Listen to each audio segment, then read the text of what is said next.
Well, you know, by now, now the second time around, and the label and everyone sort of has a little bit of faith in us. We had the chance to, obviously, we spent more money. We got into the studio, and I picked the coolest studio with the best. We got the best gear.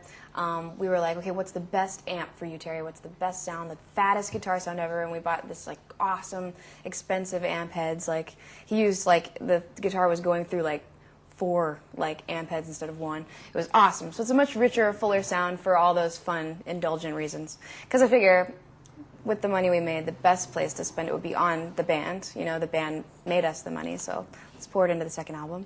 And also just so many creative ideas. We really took our time with this one, spent 2 years writing, and there's just layers and layers and layers of music in every song. Just because, for me, as a listener, I want to hear more. It's the best to me. The coolest thing about it is that for these songs, you can go back and listen a lot of times and always hear something new, some new piece, some new part that you didn't hear before.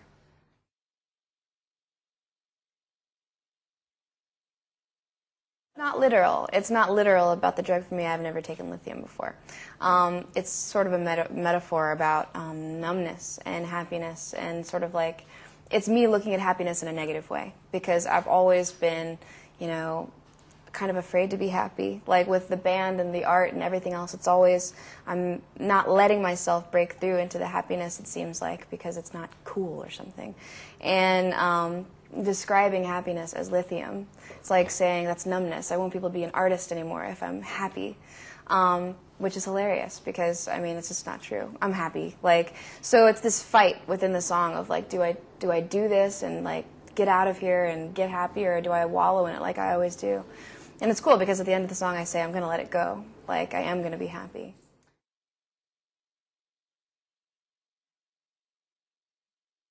The music for me is completely therapeutic. I write to get the insides out, and it is all real. It's not like I wallow in fake sadness. It's all very, very real, things that have really happened.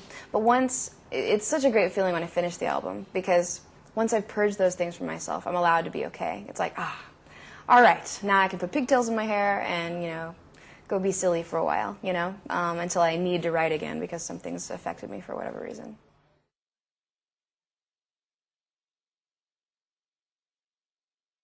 I don't think that we'll be able to take everyone with us that was a fan from Fallen into the new album and get them to love it just as much. It's that different. I think that Fallen is accessible, and I think to some degree it's sort of simple. And this album isn't so simple, but I like to hope, that with all the fans that we may lose for, being too different or whatever, just too different, yeah, because some fans do just want the same thing. I think we'll gain that many more fans who weren't fans, the first time. So I think, good music should speak for itself, and I think this is a great album. I have a lot of faith in it. I love it very much. I think it's better than the first one, and I guess in the end doesn't really matter if everybody else doesn't love it as much as I do, because it's my album.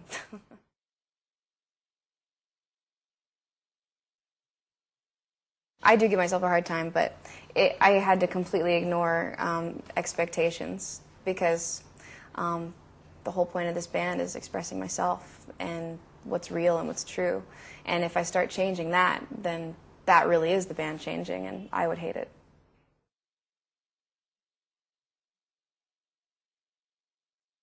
Doubt it. I doubt it. It's just not who I am. I definitely have always been fascinated with the darker side of things, death, the afterlife, sort of these things that I don't really understand and maybe never will. It's part of who I am, but it doesn't mean I can't be happy. I think you can hear in this album, even the songs where they're dark and spooky, we're having fun. It sounds like we're having fun making music, at least to me, because I know we are. So no, I don't see myself putting out a folk album. But you know what? I don't know. I really don't know. It all depends on what happens between now and then.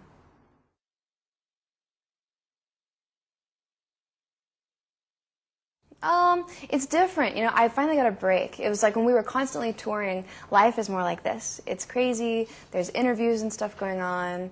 I'm working. No matter how hard I work, it's never enough. Playing shows, seeing the fans every day, the screaming, the madness. But after tour stopped, and I went home, I'm not the kind of person that goes out all the time anyway. So I really got a chance to collect myself and come back to normal and have real life and not be noticed and not be different. I really felt for the majority of the time off like a normal person again. So that's given me the strength to be able to do this again now. I mean, I got to recharge and start over. So I don't feel like I'm a completely different person because of fame and whatever else, because I don't think it means anything. I really think the whole fame thing is just, it's here now, but who knows when it'll leave, and what does it really mean anyway? We're all just people, so I don't know. I think I'm the same person I've always been, really.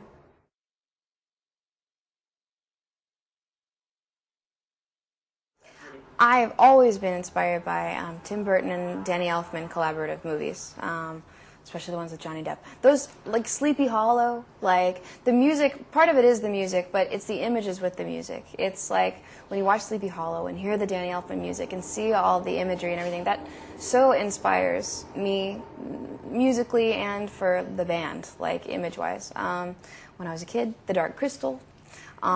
Totally big. I watched that movie about 100 times. You know, I had the lunchbox. I don't know, a lot of the strange childlike movies. I love Nightmare Before Christmas. That's another, obviously, Danny Elfman type thing. But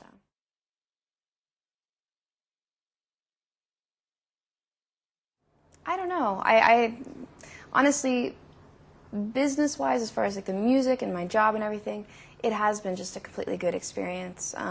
The obstacles, like, you know, Terry having a stroke, that sort of thing, those are hard, but it's almost like I see that as personal. I don't see that as part of the band. Although he is a band member, he's first and foremost my friend. So, yeah, that was tough, but I don't know.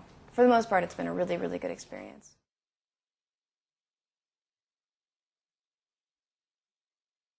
Yeah, in November, we'll be touring Europe in theater dates, and then we'll be back in the new year for the big shows. So